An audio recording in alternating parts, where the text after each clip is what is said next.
बिस्मिल्लाहिर्रहमानिर्रहीम। अस्सलाम वालेकुम। क्या हाल है आप सबका? होपफुली आप सब ठीक ठाक होंगे। ये हम अफ्तारी पे गए थे, मेरे हस्बैंड के भाई और भाभी हैं, और पहले हमने उनकी अफ्तारी की थी और अब भी उन्होंने हमारी की थी। मेरी मदर इन लॉ रमज़ान में ही उनकी फ़ौत हुई थी, तो इस वजह से वो फिर रमज़ान में ही ख़त्म भी दिलवा लेते हैं और साथ फिर अफ्तारी भी हो जाती है। और वो भी इसी तरह है कि मोहल्ले में सारे बाँट देना और सारा, और बस ये पर सादा सी अफ्तारी थी उनकी भी।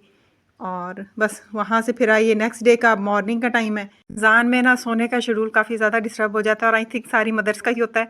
और बस बच्चों ने भी स्कूल जाना होता है, और फिर मेरा होता है कि सहरी के बाद अपनी और हस्बैंड की बनाती हूँ। ज़ाहिर है बच्चों का तो रोज़ा नहीं होता है, और बस उनकी सहरी बनाने के बाद फिर नमाज़ वगैरह पढ़ लेती हूँ। और उसके बाद फिर मेरा होता है कि मैं ना बच्चों का लंच और जो उन्होंने नाश्ता वगैरह करके जाना है, तो उसके बाद फिर मैं सोती नहीं हूँ, फिर मैं वो बना लेती हूँ, क्योंकि फिर एक दफ़ा नींद आ जाए तो फिर उठना मुश्किल हो जाता है।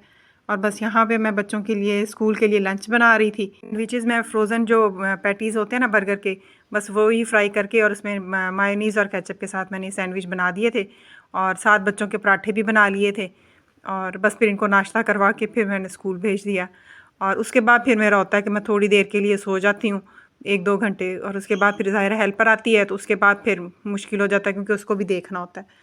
और आज मेरा था कि मैं बहुत सिंपल सी अफ्तारी रखती हूँ, इतना दिल ही नहीं करा था, और इस वजह से मैंने बस आज था मेरा कि दही बड़े ही बनाऊँगी और आलू और अंडे की भुजिया। और ये मेरे बच्चे भी शौक़ से खाते हैं और हस्बैंड भी शौक़ से खाते हैं, और ये ड्राई वाली मैं बनाऊँगी। और इसमें मैंने आलू की कटिंग करके रख ली थी, ये 3 से 4 आलू थे, और 1 टमाटर था जो मैंने चॉप कर लिया था। और अदरक मैं काफ़ी डालती होती हूँ क्योंकि आलू जो होते हैं ना, इनसे गैस वगैरह पेट में काफ़ी होती है, तो इस वजह से ना फिर थोड़ी अदरक ज़्यादा डालें तो वो फिर सही रहता है।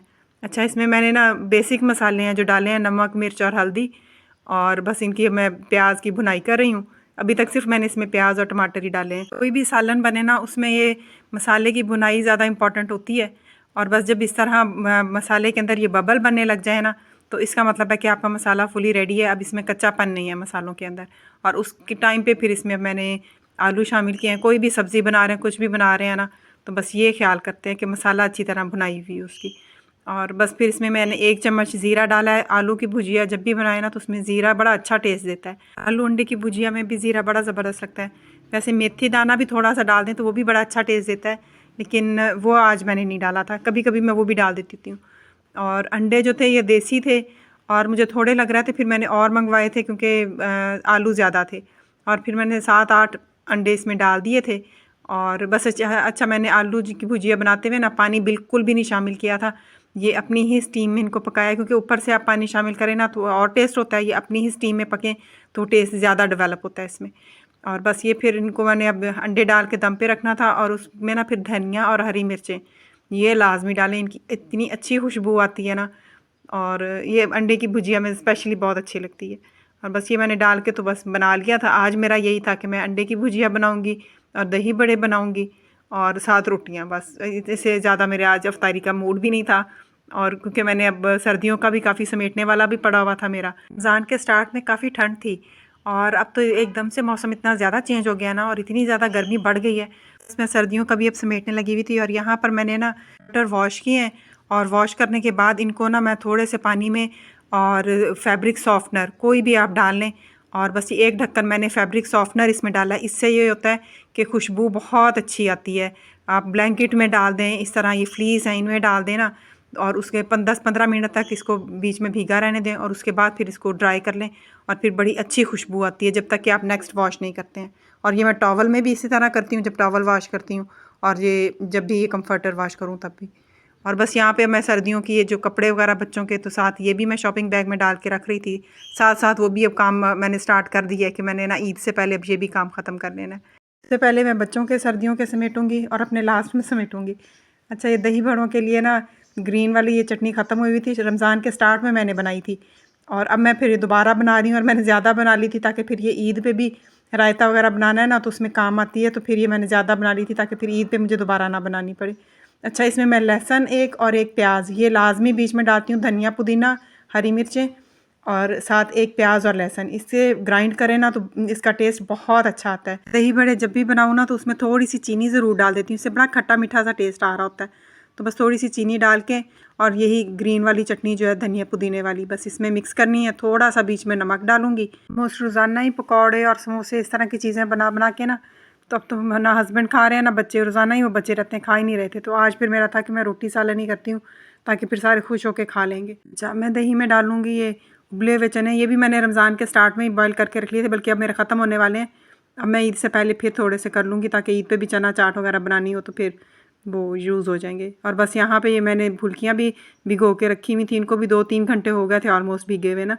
तो बस इनका पानी निचोड़ के और बस ये भी इसमें डाल दिया, आलू डाल दिए, प्याज डाल दिए। चाट मसाला मुझे नेशनल का ही पसंद है, शान के और भी कंपनीज़ के मिलते हैं, लेकिन ना जो नेशनल का टेस्ट है ना वो और किसी का भी नहीं है। और बस यहाँ पे फिर मैंने ये 1 से 1.5 टीस्पून था जो बीच में मैंने डाल दिया था। बोड़ों की फुल्कियाँ जो है ना ये सारा दही एब्जॉर्ब कर लेती हैं, तो इस वजह से थोड़ा सा बीच में मैं दूध लाजमी डालती होती हूँ। इससे 4 टेबल स्पून बीच में दूध डाल देती हूँ। इससे यह है कि फिर वो दही बड़े गाढ़े से नहीं हो जाते और बड़ा अच्छा सा इनका सारा वो मिक्सचर रहता है। और बस यहाँ पे फिर एंड में मैंने पुदीना और थोड़ी सी चाट मसाला बीच में ऐड कर दिया था। और पापड़ी मैंने लाजमी मैं फ्राई करती हूँ क्योंकि ये बच्चे भी और हस्बैंड बड़े शौक से खाते हैं सारी साथ। आज दूध वाला दूध दे के गया था ना, तो साथ ये हमारी ज़ुबान में इसको बॉली कहते हैं, आपकी ज़ुबान में पता नहीं क्या कहते होंगे, लेकिन ये जो गाय का बेबी होने के बाद फर्स्ट मिल्क होता है ना, ये वो है। तो इसमें बस मैंने 2 कप वो डाला था और साथ 1 कप पानी शामिल किया था और शक्कर और 5 बीच में इलायची डाल दी थी ताकि वो एक अच्छी सी खुशबू आए। और बस इसको पकाते जाना और साथ साथ हिलाते जाना और ये बड़ी अच्छी बॉली तैयार होती है। और ये रिच ऑफ एंटीबॉडीज़ है, बच्चों की इम्यूनिटी बढ़ाने के लिए बड़ी अच्छी है। और बस ये मैंने बच्चों को ज़बरदस्ती पिलाई थी कि ये पीनी है, क्योंकि बच्चे इस तरह की चीज़ें नहीं पसंद करते हैं। लेकिन ये मैंने एक तो तोहफे के तौर पे आ भी गई थी और फिर ये मैंने बच्चों को लाजमी पिलाई। मैंने कहा नहीं ये तो पीनी है आपने। इसको पकाने में भी टाइम नहीं लगता, बस 10-15 मिनट में ये रेडी हो जाती है और बड़ा अच्छा टेस्ट होता है। मुझे तो बड़ा जैसे खीर की तरह होता है ना, मुझे तो बिल्कुल वैसे इसका टेस्ट लगता है। मैं तो बहुत शौक से ये पीती हूँ।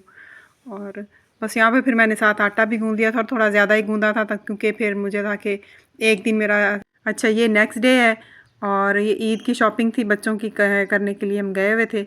और बस बच्चों को स्कूल से पिक करके तो फिर आगे हमने शॉपिंग के लिए चले गए थे, क्योंकि फिर घर आके रोज़े के साथ फिर मुश्किल हो जाता है दोबारा घर से निकलना। तो बस ये स्कूल से बच्चों को पिक करके तो फिर हमने सारी शॉपिंग की और अच्छा खासा टाइम इसी में लग गया, 2-3 घंटे हमारे लग गए। और बस फिर ये मेरे बेटे के लिए लिया था। इस दफ़ा उसको ब्लैक कलर बड़ा अट्रैक्ट कर रहा था, कह रहा था मैंने ब्लैक कलर में कुर्ता शलवार लेना है। और ये बस बेटी के लिए एक लिया, इसके अच्छे बहुत अच्छी कढ़ाई थी, लॉन में थे ये सारे ना और बड़े अच्छा डिज़ाइन था। अच्छा ड्रेसेस सारे बच्चों ने खुद पसंद किए थे और बेटियों ने बहुत टाइम लगाया, उनको कुछ पसंद ही नहीं आ रहा था। ज़्यादातर वो फ़्रॉक्स पसंद करती हैं, छोटी हैं ना, तो उनको होता है फ़्रॉक्स लें, लेकिन फ़्रॉक्स जो है उनका मौसम ही कोई नहीं है और गर्मी अच्छी खासी आ गई है, तो इस वजह से फिर फ़्रॉक्स लेने के मैं हक़ में नहीं थी।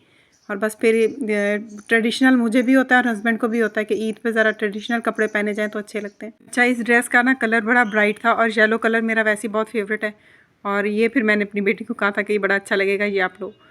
और फिर बच्चों की ज्वेलरी वगैरह ली और बस इनको ये ना बॉक्सेस बड़े अट्रैक्ट करे थे कि जिन पे कार्टून बने हुए हैं ना, तो बस ये बॉक्सेस की वजह से उन्होंने ज़्यादा लिया, लेकिन ज्वेलरी भी ठीक थी इसमें। अच्छा इनमें ना छोटी छोटी एसेसरीज थी, बच्चों की पिन्स वगैरह थी और टॉप्स थे और बस उनको बड़ा अट्रैक्ट कर रहा था ये बॉक्स ना कि बाबा ये बॉक्स ही लेना है। साथ हेयर की कुछ एसेसरीज़ थी जो ली और शूज़ बच्चों के रह गए थे क्योंकि हम बहुत ज़्यादा थक गए थे, रोज़ा भी था, तो बस वापस आ गए। हमने कहा फिर ये नेक्स्ट डे इंशाल्लाह इनके शूज़ वगैरह भी। ये जो हेयर की एसेसरीज़ ली थी ना ये मुझे बड़ी अच्छी लगी थी और बच्चियों को बड़ी अच्छी लगती है ईद पे इस तरह रेडी हुई हो ना। और बस ये मैंने 2 ले ली थी और साथ फिर ये भी मुझे अच्छी लग रही थी, थोड़ी हैवी ज़्यादा थी लेकिन फिर भी मैंने ले ली। मैंने कहा चलें बच्चों के बाद में भी लगा लेती हैं। और बस यही था मेरा आज का व्लॉग। उम्मीद है आपको पसंद आया होगा। अगर पसंद आया हो तो लाइक शेयर और सब्सक्राइब लाजमी कीजिएगा और मुझे कमेंट सेक्शन में लाजमी बताइएगा कि आपको मेरे व्लॉग कैसे लगते हैं। प्लीज़ भी मैं आपको दिखा रही हूँ कि कितने ज़्यादा ये सॉफ्ट हो गए ये सॉफ्टनर डालने की वजह से। और ओके जी, अल्लाह।